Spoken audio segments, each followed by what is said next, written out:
Morning students. आज हम लोग जल का असंगत प्रसार पढ़ेंगे। Anomalous expansion of water. नाम से स्पष्ट है असंगत। असंगत प्रसार का मतलब है जो नॉर्मल हम लोग प्रसार को समझते हैं उससे थोड़ा अलग। ऐसा क्या खास बात है इसमें? हम सब जानते हैं कि जल जब जमकर बर्फ बनता है तो उसका आयतन बढ़ जाता है, या उल्टा कहें बर्फ जब पिघलकर जल बनता है तो उसका आयतन घट जाता है। बर्फ से जब जल बनेंगे तो उसका आयतन घट जाएगा।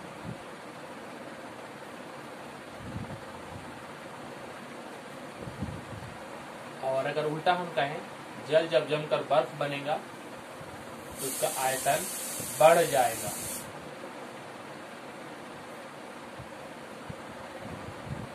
जीरो डिग्री सेंटीग्रेड पर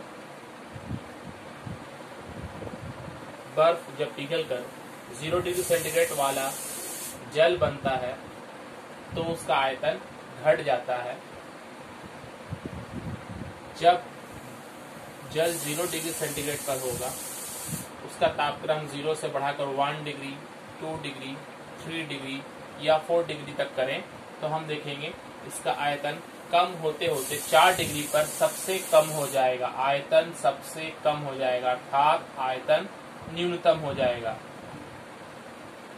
तो मिनिमम आयतन 4 डिग्री सेंटीग्रेड पर जल का होता है।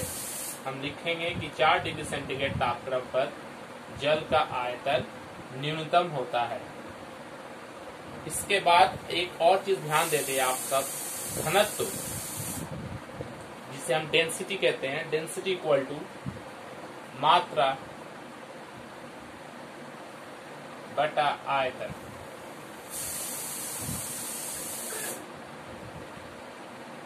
मात्रा बटा आयतन। आयतन न्यूनतम होने पर घनत्व 4 डिग्री पर सबसे अधिक होता है। 4 डिग्री सेंटीग्रेड तापक्रम पर जल का घनत्व अधिकतम होगा।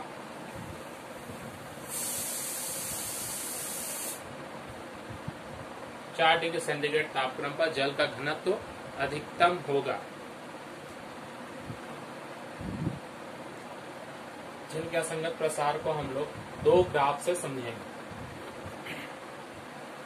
सबसे पहले हम लोग आयतन और तापक्रम का ग्राफ देखते हैं। यदि हम लोग तापक्रम को x एक्सिस पर और आयतन को y एक्सिस पर अगर हम प्लॉट करें तो हम देखते हैं कि 0 से लेके जब हम तापक्रम को धीरे धीरे बढ़ाते हैं तो आयतन कम होने लगता है। कम होते होते जैसे ही यहाँ पर 4 डिग्री पर आएगा ये तापक्रम 4 डिग्री सेंटीग्रेड पर, तो ये आयतन सबसे कम हो जाएगा। इसके बाद 4 से लेकर जितना ही आप बढ़ाते जाएं आप देखेंगे कि आयतन क्रमशः बढ़ते ही जाता है। तो सबसे मिनिमम आयतन जो होता है वो होता है 4 डिग्री सेंटीग्रेड पर। ये 4 डिग्री है, 4 डिग्री सेंटीग्रेड पर मिनिमम आयतन होता है। इसलिए जब हम जल को 0 से लेके 100 तक कंटिन्यूअस बढ़ाएंगे तापक्रम तो हम देखेंगे पहले 4 डिग्री तक 0, 1, 2, 3, 4 पहले 4 डिग्री तक आयतन धीरे धीरे कम होते होते 4 डिग्री पर सबसे कम होता है और उसके बाद पुनः वह नॉर्मल तरीके से 4, 5 बढ़ने लगता है। ये जो 0 से 4 के बीच जो जल तापक्रम के बढ़ाने के बावजूद इसका आयतन घट रहा है, इसे ही हम जल का असंगत प्रसार कहते हैं। ठीक इसी ग्राफ को अगर हम घनत्व के द्वारा समझे तो हम उसको इस तरह से समझ सकते हैं। हमने पहले पढ़ा कि घनत्व आयतन के विलोमानुपाती होता है, अर्थात जिस तापक्रम पर आयतन सबसे कम होता है उसी तापक्रम पर आयतन घनत्व सबसे अधिक होगा। इस 4 डिग्री पर आप देख रहे हैं कि ये मैक्सिमम है। 0 से जब हम टेम्परेचर को बढ़ाते हैं तो जल का घनत्व धीरे धीरे धीरे बढ़ते बढ़ते बढ़ते 4 डिग्री पर सबसे अधिक हो जाता है और उसके बाद फिर वह पुनः कम होने लगता है। अर्थात 4 डिग्री पर आयतन न्यूनतम होगा और घनत्व अधिकतम होगा। या दूसरे भाषा में कह सकते हैं कि 4 डिग्री सेंटीग्रेड तापक्रम पर एक ही मात्रा का जल अधिक भारी होगा। इसे ही जल का असंगत प्रसार कहते हैं। 0 डिग्री सेंटीग्रेड से लेकर 4 डिग्री सेंटीग्रेड तक। इसके बाद सब नॉर्मल हो जाते हैं।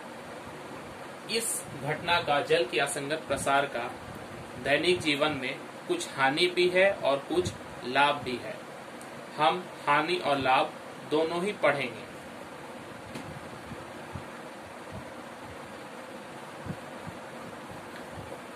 जल के असंगत प्रसार के हानि और लाभ। सबसे पहले हम दो हानियों को पढ़ेंगे। हानि नंबर 1, ठंडे प्रदेशों में, मतलब जिस तरह के प्रदेशों में तापक्रम 0 डिग्री से कम हो सकता है, जैसे कि कनाडा, साइबेरिया, ये सब जगह जहां पर ठंडे प्रदेशों में जो पाइपलाइन का जल होता है, जिस नल का हमारे यहाँ कनेक्शन, उसी तरह से पाइपलाइन का जल, वहां के अंदर, पाइप के अंदर में जो पानी होती है वो जमकर बर्फ बन जाएगा। और जब वो जमकर बर्फ बन जाता है तो उसके आयतन में वृद्धि होती है, अर्थात वो फैल जाता है और पाइप पर प्रेशर पड़ता है, जिसके कि पाइप फट सकता है। इसी तरह से जो बड़ी बड़ी गाड़ियां होती हैं, कार और ट्रक, उनके रेडिएटर में इंजन को गर्म होने से बचाने के लिए पानी का इस्तेमाल किया जाता है। इसलिए गाड़ी के रेडिएटर में जो जल होता है, जब वो जमने लगे तो वो जमकर उसकी भी आयतन में वृद्धि होगी और रेडिएटर फट सकता है। इसलिए आजकल रेडिएटर के पानी के साथ में हम लोग cooling agent, anti cooling agent मिलाते हैं। एंटी कूलिंग, जैसे कि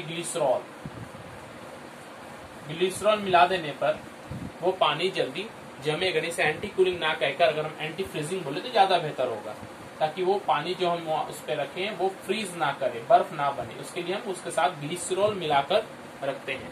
तो ये दो हानियां हम लोगों ने तो की। इसके बाद हम इसके लाभ के बारे में पढ़ेंगे।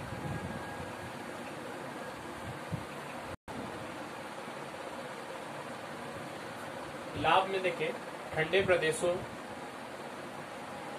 नदियों और झीलों के सतह पर बर्फ जम जाती है, किंतु नीचे के सतह पर जल तरल अवस्था में ही रहता है, जिससे कि जलीय जीव जीवित रहते हैं।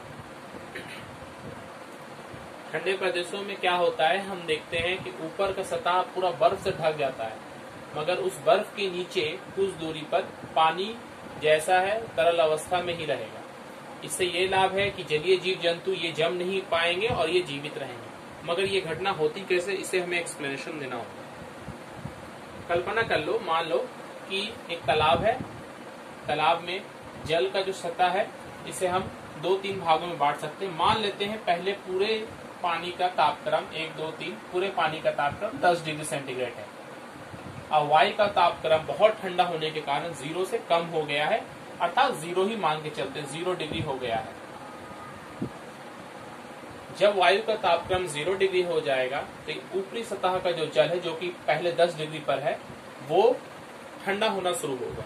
और जब वो धीरे धीरे ठंडा होते होते 10 से 9, 8, 7 करते करते जब इसका तापक्रम, ऊपर वाले का तापक्रम 4 डिग्री सेंटीग्रेड हो जाएगा, तब हम जानते हैं कि 4 डिग्री सेंटीग्रेड तापक्रम पर घनत्व अधिक होता है।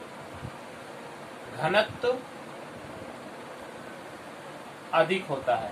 घनत्व अधिक होने से ये स्थान, ये लेयर का जो जल है वो बाकी की तुलना में भारी हो जाएगा। और भारी जल वो नीचे की तरफ आ जाता है, तो ये 4 डिग्री सेंटीग्रेड का जो जल है ये नीचे की तरफ बैठने लगेगा। और नीचे से जो हल्का इसकी तुलना में जो जल है वो ऊपर जाएगा।